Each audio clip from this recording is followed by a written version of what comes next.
Ribuan buruh di Banjarmasin berunjuk rasa di depan kantor DPRD Kalimantan Selatan.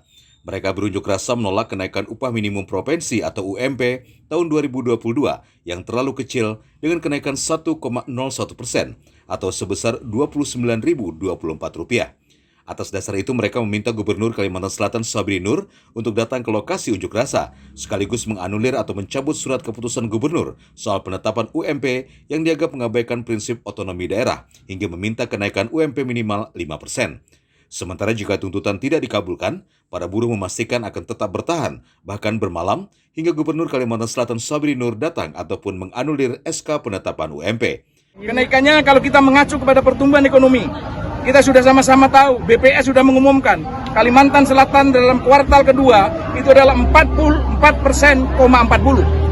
Jadi 4,4%. Sekurang-kurangnya saya minta upah Provinsi Kalimantan Selatan tahun 2022 yaitu adalah minimal adalah 5%. Naiknya malah 5%.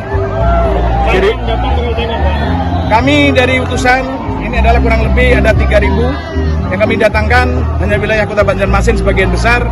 Apabila situasi seperti ini tidak bisa merubah dan Gubernur masih tetap bersikeras, kami pun juga tetap bertahan dan mungkin masa akan lebih banyak lagi.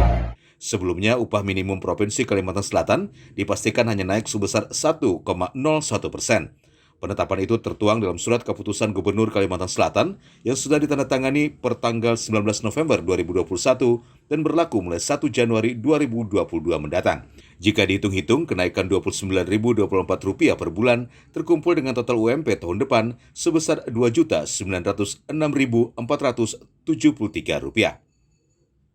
Dari Banjarmasin, Alif Hidayatullah, K1net.